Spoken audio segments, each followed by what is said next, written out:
The Saturday I found out my life was a lie. I was making blueberry scones. It was October in Vancouver, that specific gray October that sits on your shoulders like wet wool. My daughter was at her Saturday morning skating lesson. My husband was supposedly at a conference in Calgary. I had the whole apartment to myself, which almost never happened anymore. And I was doing what I always do when I need to feel grounded, baking something that required exact measurements. That was me at 31. Precise, scheduled, proud of it.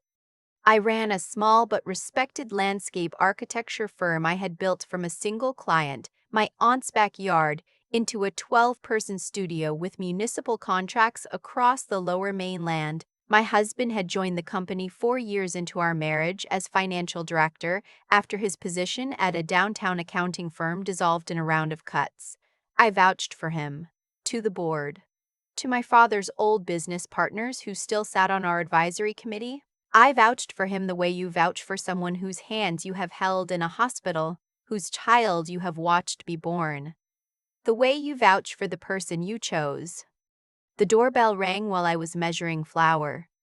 I almost didn't answer it. Saturdays were sacred, but something about the knock, it came again before I had even moved. Harder this time, urgent, pulled me away from the counter. The woman standing in my hallway was probably in her late 60s. She wore a burgundy coat that had seen better decades. Her hair was pulled back neatly, but her face had the yellow-gray tone of someone who had stopped arguing with their own body. She was leaning, not heavily, but noticeably, against the doorframe, and there was a small rolling oxygen concentrator at her feet. "Are you Waverly?" she asked. Her voice was thin but deliberate. "I am," I said. "My name is Constance." She paused, and in the pause I could hear the effort it took her to breathe evenly. "I've been trying to decide whether to come here for a long time. I've decided I don't have the luxury of waiting anymore." She glanced past me into the hallway. "May I come in?" She didn't look like a scammer. She looked like someone who had already lost most of what there was to lose. I stepped back. "Please." She moved slowly toward the living room and chose the end of the couch closest to the door, like she wanted an exit within reach. She refused tea. She set her purse on her lap and held it with both hands, and looked at the rug for a moment before she looked at me. "I have a daughter," she said. "Her name is not important right now. What is important is that she has been in a relationship with your husband for 7 years." The room didn't tilt. It went still. That's what I remember. Not dizziness, not noise, just the sudden total silence of a world that had stopped processing. "That's not possible," I said. My voice sounded like someone else using my throat. "We have been married for 9 years." "I know." Constance nodded slowly. "He was with her before your anniversary 2 years ago. He was with her when your daughter started kindergarten. He was with her last week." She swallowed. "I know because she calls me from his car sometimes when he's driving her home. She thinks I'm asleep." I stood up. I wasn't angry yet. Anger hadn't arrived. There was only this flat white static in my chest. "I'd like you to leave," I said. Constance didn't move. She reached into her purse and took out a folded envelope. She placed it on my coffee table, right between my cup of tea and the open architecture magazine I had been reading before the doorbell. "I'm not asking you to believe me right now," she said. "I'm asking you to look at what's in that envelope before you decide what to do." She stood, slowly, and hooked the concentrator handle over her wrist. "I have stage 4 lung cancer. I don't have children I can leave this with except her," and she stopped. She pressed her lips together. "She chose him over the truth a long time ago. I need to know that when I'm gone, she won't be living inside a story that isn't real." She was at the door before I found my voice again. "Why me?" I asked. "Why come to me and not, I don't know, the police? A lawyer?" Constance looked back at me. Her eyes were exhausted in the specific way of someone who had been carrying something for years. "Because you're the one he's been stealing from," she said, and you deserve to know that before he finishes." She left. The door clicked shut behind her. I stood in the middle of my living room for a long time. The scones were still in the oven. I smelled them burning before I moved. I threw the scones out. I sat on the floor beside the coffee table. I stared at the envelope for probably 20 minutes before I touched it. Inside was a photograph, printed on regular copy paper, slightly blurry the way phone screenshots always are. My husband at a restaurant I didn't recognize, not a chain, one of those small Italian places on Commercial Drive maybe, white tablecloths and candles. He was laughing at something the woman across from him had just said. She was pretty, mid-30s, with dark hair and the kind of relaxed posture that suggested she had been sitting across from him at tables like this for a long time. Comfortable. At home with him. He was wearing the gray sweater I had given him for his birthday. Underneath the photograph was a cell phone bill. Her account, his number highlighted in yellow, dozens of calls, sometimes 2 or 3 a day over a period of 8 months. The calls were long, 40 minutes, an hour, during times I thought he was in site meetings or driving between offices. Behind the bill was something else, a bank statement I did not recognize from an account I did not know existed. I sat there reading it until my legs went numb from the floor. His name was on the account. A business name I didn't recognize. Summit Advisory Partners was listed as the account holder, with my husband as the sole signing officer. The transactions went back 4 years. They were regular, methodical, always moving in one direction out of our company's operating account and into this one. The memo lines were perfectly forgettable. Consulting retainer. Software licensing. Third-party review fee. The kind of language that slides past tired eyes in a quarterly audit. I picked up my phone and called our accountant. He picked up on the second ring, and I said, "Gordon, I need you to look at something. Tonight if you can." There are moments in a marriage that you misread because you have decided somewhere below consciousness that you would rather be wrong than right. I thought of all of mine on the drive to Gordon's office. My husband saying he had switched banks because of fees? I had not questioned it. My husband asking to handle the CRA correspondence himself because you have enough on your plate. I had not questioned it. The year our operating line felt tight, and he told me the construction sector slowdown was affecting payment timelines. I had cut my own salary for 6 months. I had believed him. I had believed him the way I believed the floor would hold when I stepped on it. Gordon is 63 years old and has been doing corporate accounting in Vancouver since before I was born. He has the affect of a man who is very difficult to surprise. When he plugged in the drive I brought him and spent 40 minutes going through the records I had pulled, he took off his glasses and rubbed the bridge of his nose the way people do when they are choosing their words very carefully. "Waverly," he said, "this is not a small problem." "How much?" He turned the monitor toward me and pointed, not to a single number, to a column. The transfers had started as small amounts, 400 here, 800 there, the kind of rounding that appears in any active account.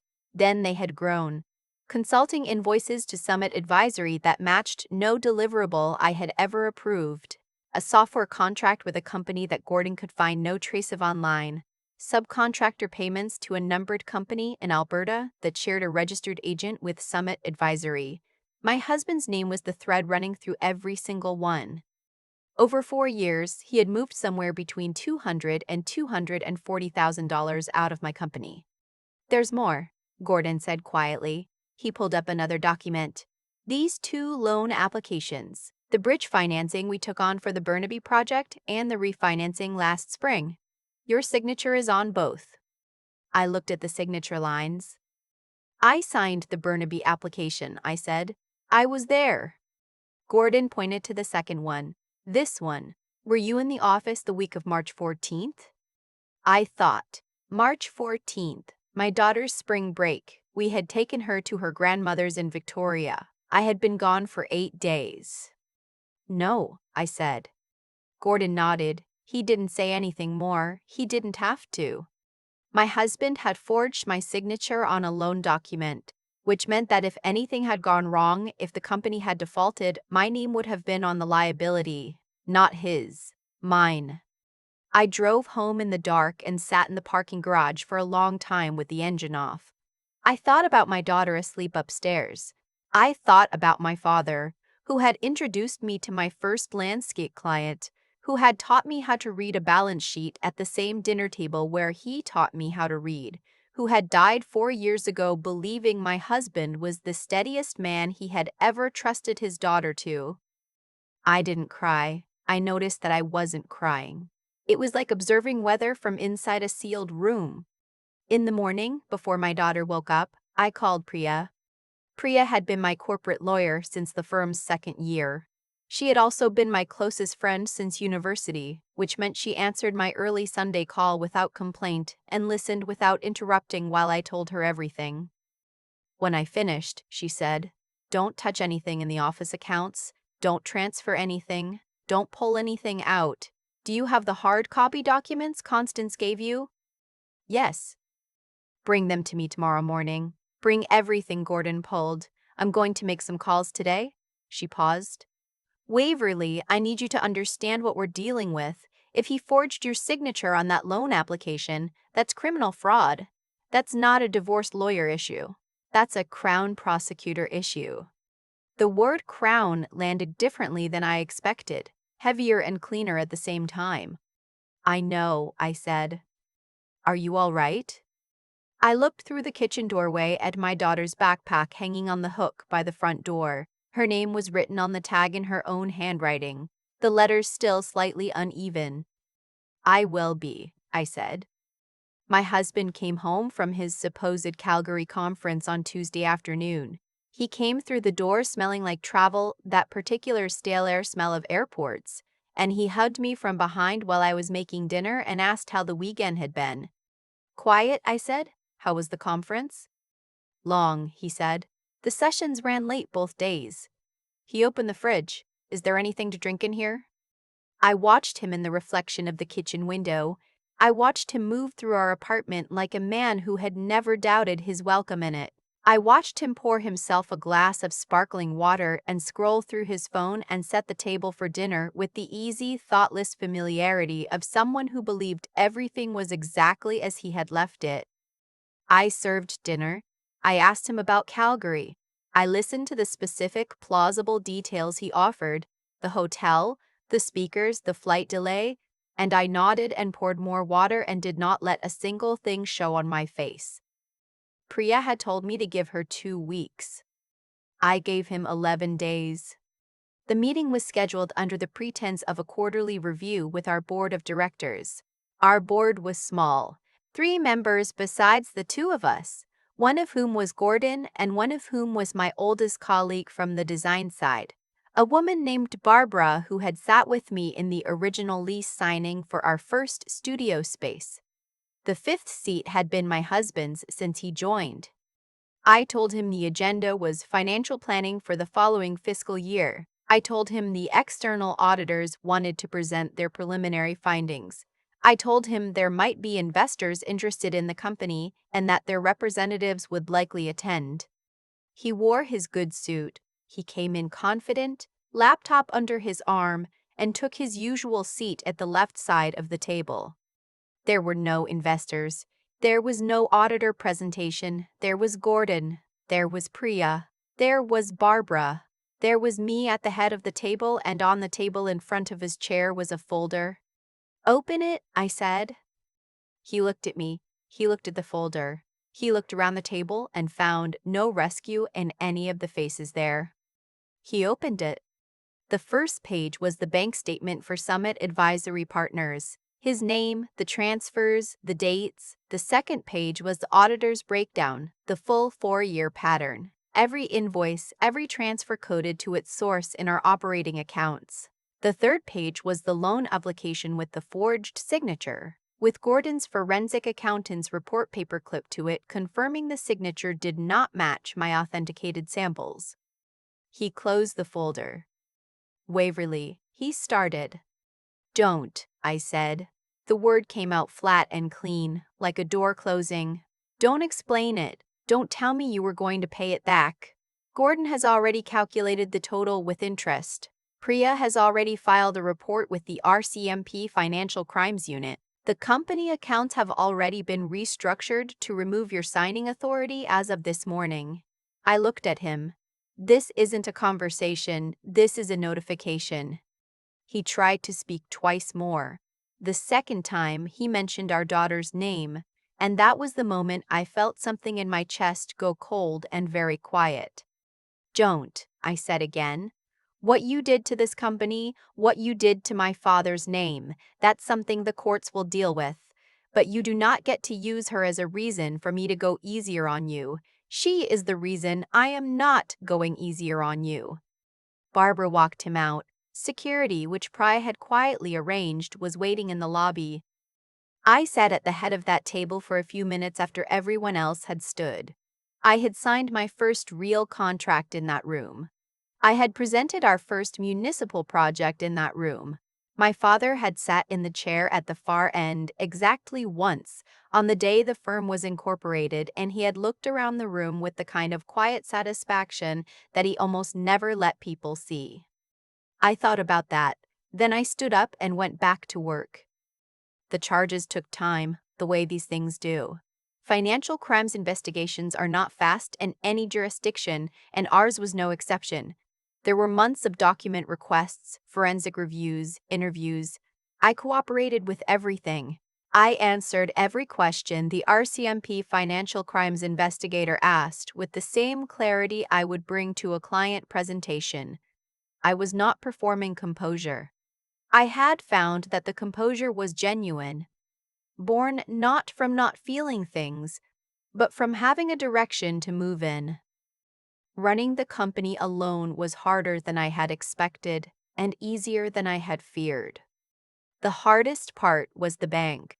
We had a line of credit with our primary lender that my husband had managed, and when the news broke, and in Vancouver's design and construction community, it breaks fast.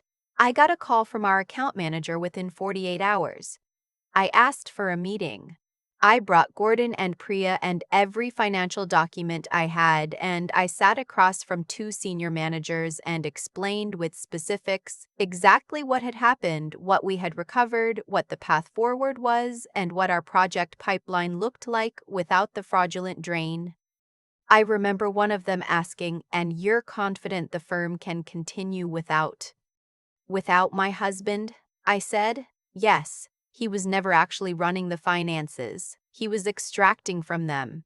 Those are very different jobs." They extended the line of credit. They also referred me to their business recovery team, which turned out to be genuinely useful. The nights were harder. Not the work nights. Those I almost preferred. The late hours with spreadsheets and project timelines and the clean logic of something fixable. It was the ordinary evenings. Dinner with my daughter, bath time, the specific quiet of a house after a child goes to sleep. He used to sit in the armchair in the living room with a book while I worked at the dining table. The absence of that of someone in the armchair took longer to stop noticing than I expected. My daughter asked about her father once, early on. I had told her he had to go away for work for a while, the temporary explanation her therapist had suggested while we figured out the right way and the right time. She accepted it with the particular pragmatism of 7-year-olds, but one evening, coloring at the kitchen table, she said, "Mom, when Dad comes back, do you think he'll be different?" I kept my hands very still. "Some people change," I said carefully, "and some things change around them." I touched her hair. "What I know for sure is that you and I don't change. We're the same." She went back to coloring. A moment later, she said, "I made the sun yellow and orange. Do you think that's more realistic?" "I think that's exactly right," I said. Constance died in February. I found out because I had given her my number that day and her daughter used it to call and tell me. I don't think she knew who I was. She said her mother had asked her to inform the contacts in her phone. Her voice was flat with grief that I recognized as the early kind, the kind that hasn't yet figured out its own shape. I said I was sorry for her loss. I meant it. I had been to see Constance once, in November, when she was in palliative care at VGH. I hadn't planned to go. I had driven past the hospital on my way back from a site meeting and found myself in the parking lot. She was smaller than she had been in my hallway. The room was neat, a few cards on the windowsill, a photo of a younger woman with a child. I sat with her for about an hour.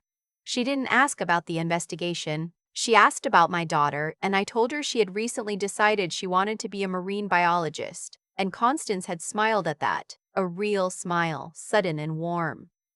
"That's a girl who will be all right," she said. Before I left, she took my hand. Hers was very cold and very light. "I'm sorry I waited as long as I did," she said. "I kept thinking my daughter would choose differently. I kept waiting for her to—" She stopped. "I should have come to you sooner." "You came," I said. "That's what matters." She died 12 weeks later. At the board meeting in March, I proposed something that made Gordon go very still. There was a community organization in East Vancouver that provided after-school tutoring and legal navigation support to families in financial crisis. The kind of families I had read who end up in exactly the situations Constance and her daughter and her grandchildren found themselves in. I wanted to fund a scholarship through them, small but real, in Constance's name, for young women pursuing design or architecture or environmental studies. "That's your personal money," Gordon said carefully. "Yes," I said. "You understand He paused. "Her daughter was the person who—" "I know who she was," I said. "She was the woman who did the right thing when it cost her everything. That deserves to be marked." The scholarship was established in April. The organization named it without knowing the full story, which was how I preferred it. 2 recipients that first year. I read their applications myself. The verdict came down on a Tuesday in June, a warm Vancouver Tuesday when the mountains were so clear they looked painted on. I wore the blue blazer I had bought when we signed our first city contract. I sat in the courtroom with Priya on one side and Gordon on the other, and I watched my husband, who had aged in the months since that boardroom meeting, who wore a suit that looked slightly too big now, stand and hear the judge read the findings. Fraud over $5,000. Breach of fiduciary duty. Uttering a forged document. He did not look at me when the sentence was read. He looked at his hands. His lawyer made a statement. My lawyer made no statement because I had asked her not to. There was nothing I needed to say in that room. When we came out into the sun, a single journalist from a business publication I recognized asked if I wanted to comment. I smiled. "The firm is in excellent health," I said. "We just wrapped a project in Coquitlam that I'm very proud of. We're hiring." I paused. "That's the story." She looked mildly disappointed. I got into a cab. The following spring, my daughter decided she no longer wanted to be a marine biologist and instead wanted to design playgrounds.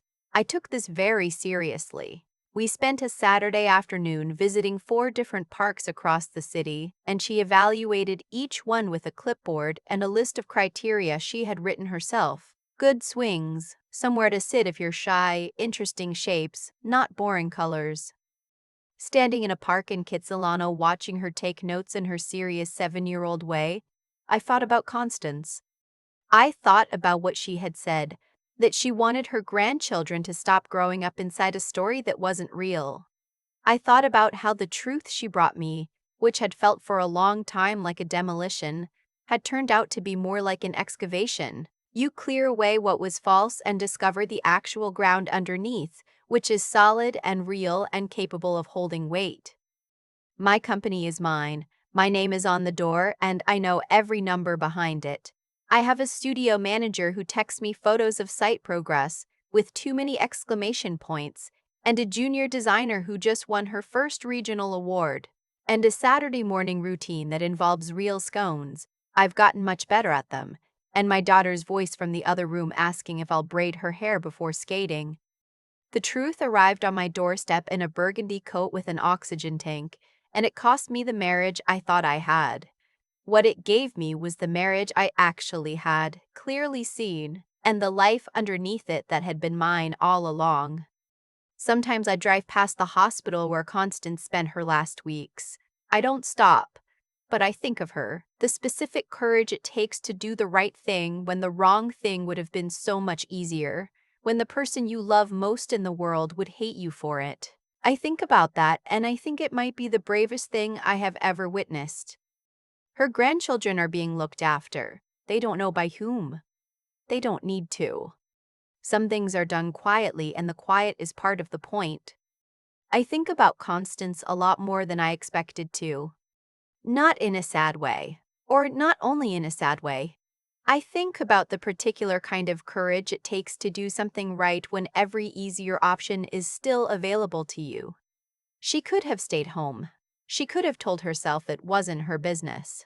She could have let the lie keep its shape and spent her last months in peace with her daughter instead of dying estranged from her because she had told the truth. She chose not to.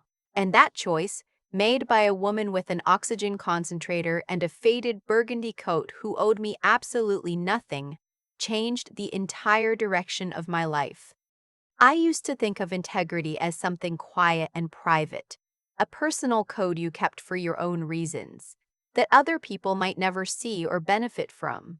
What Constance showed me is that integrity is also something you can pass to a stranger. She walked through my door carrying a burden she had held for years, and she handed it to me not out of cruelty or revenge, but because she understood that a life built on a false foundation eventually collapses, and she didn't want that collapse to bury me without warning. That was a moral act. A clear-eyed, costly, unrewarded moral act. I don't have a word for that kind of goodness except to say it was real. And real things leave marks. What came after? The investigation, the forensic accounting, the board meeting, the charges. None of that happened because I was angry, though I was. It happened because I refused to be careless with what I had built. My father taught me that a business is not just numbers. It is the sum of every decision you make when no one is forcing you to make the right one. When Gordon showed me the full picture of what my husband had done, I had two choices: collapse into the betrayal or think clearly about what came next. I chose to think. That wasn't bravery. It was just the only version of myself I can live with afterward. And that's the thing I want to say most directly, because I've turned it over many times since. The strength to rebuild did not arrive fully formed. It came from doing the next thing, and then the next one after that, filing the report, sitting across from the bank managers, standing in front of my employees and saying the words out loud. Each one was hard. None of them destroyed me. Somewhere in the accumulation of those small acts, the continuing to show up, the refusing to be paralyzed, I found that I was steadier than I had known. My daughter told me recently that my eyes look different than they used to. She couldn't name exactly how. I think what she's seeing is what happens when a person stops managing the distance between who they are and who they're pretending to be. That gap is exhausting to maintain, even when you don't know you're maintaining it. When it closes, when the life you're actually living matches the person you actually are, something in you relaxes that you didn't realize was held tight. Constance gave me that, not the pain of it, but the possibility on the other side of it. I made a scholarship in her name because I could think of no better use for gratitude. Her grandchildren are being looked after quietly, the way she would have wanted, without drama, without condition. Just a hand extended in the direction of a future they deserve to have. I will never know if it's enough. But I know it's honest. And honesty, I've come to believe, is where everything else has to begin.